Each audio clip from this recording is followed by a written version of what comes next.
Robin von Breton, 1964, and I'm from Los Angeles.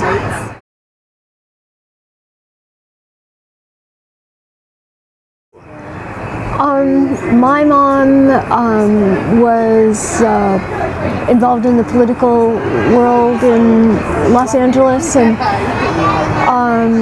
she was very involved with the founding of the United Nations and had met Ham and heard about the school. And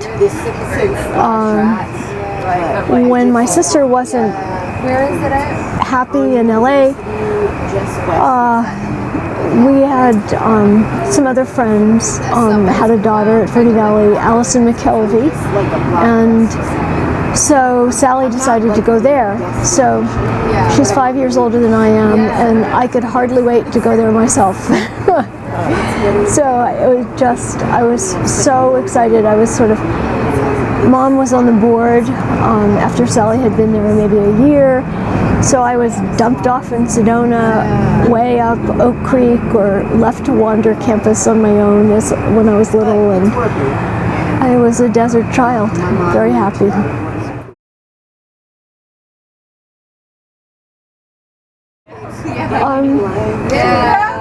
A place of real equity and inclusiveness, egalitarian sense of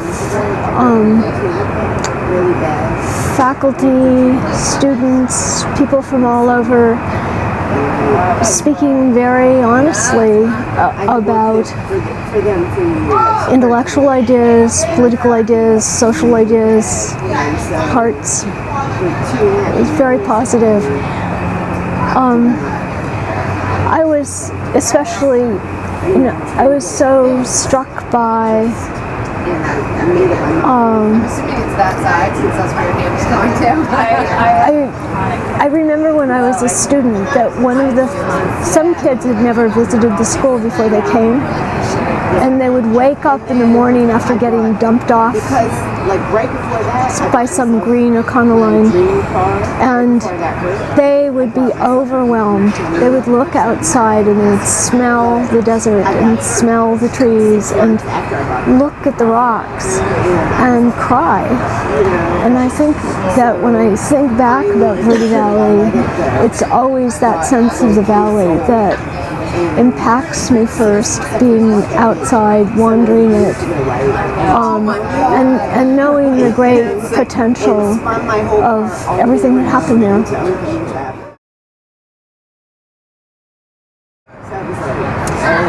Well, I was not a Stables person, but I think the Stables is one of my favorite places. And then I really loved the chapel.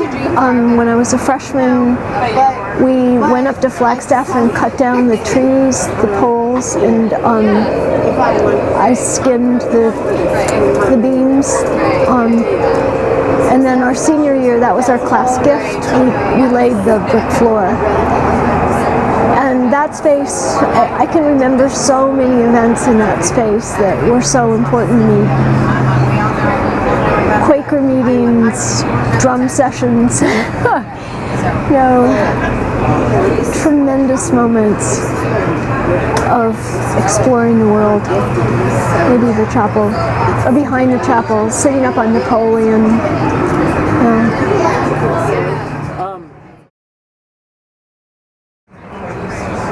I guess maybe the single most important person was Joe Brown, who taught anthropology.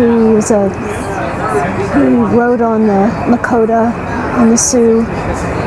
His wife taught dance, and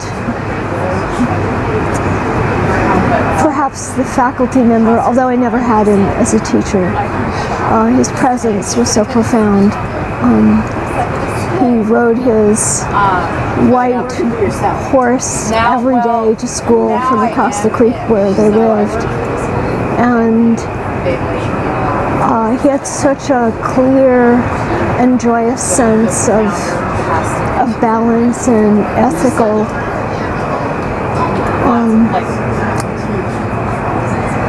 a very clear sense of ethics, and he was just, I think about him often when I face dilemmas or when I'm teaching kids about ways of being with people where I can be honest and also say something that's hard to say.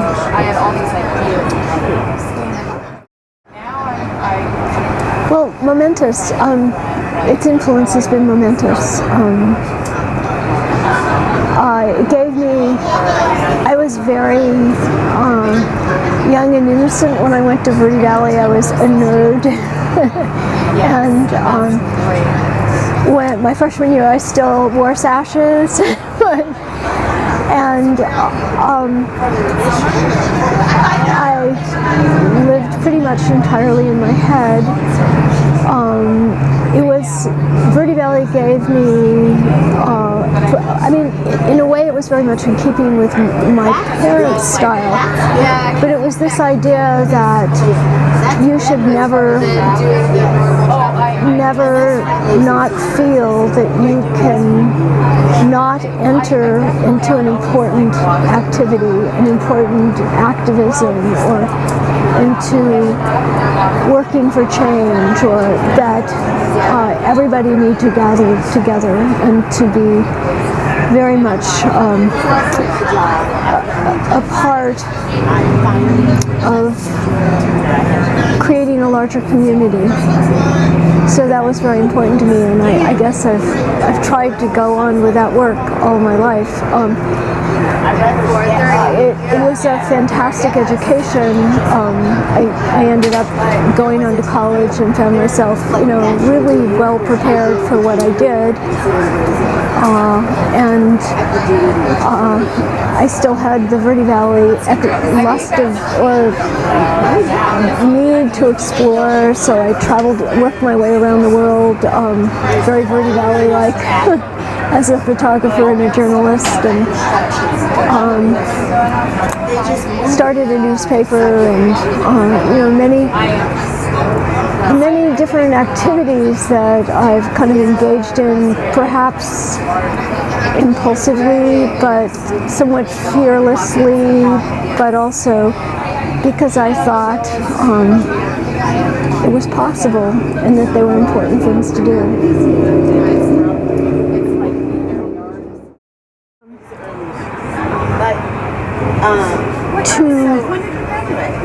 I was very shy. I still am shy. That's all right. To take even more risks than I took, to wander farther,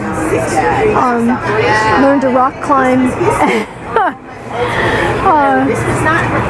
go farther afield.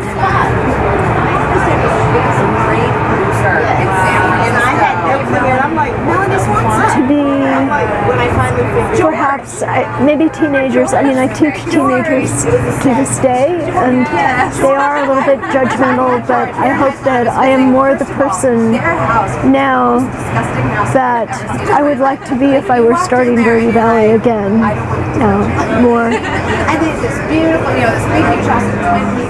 More comfortable and maybe a better listener.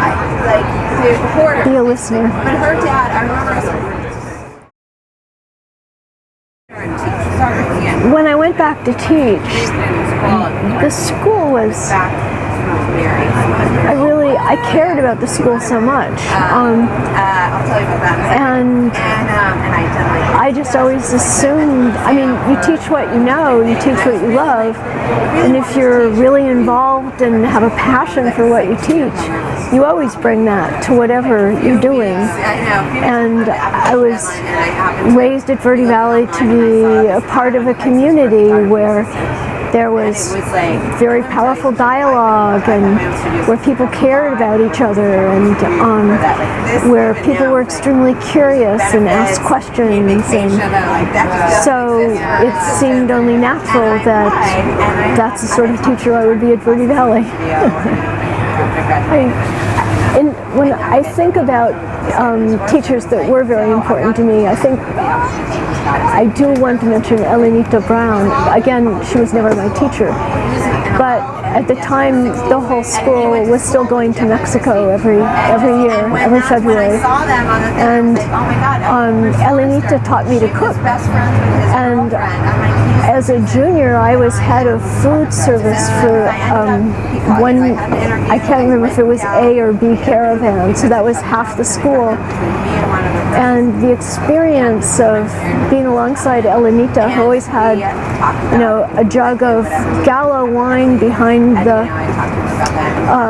driver's seat, because the first thing you did when we were camping on open desert in the snow, and the first thing you did was to get out the Coleman stoves, put the soup on, and she always poured sherry in it. And but to go to villages with her and buy food for 150 people, it's just an unbelievable experience. And I imagine having the chance to do that as a 16 or 17-year-old, to be involved in that kind of well, it's funny because this is probably why I went into that an operation, and the resourceful of it, digging pits to cook the lamb, or whatever it was, getting this great show together constantly, good food that kept the caravan moving in good spirits. It was very amazing.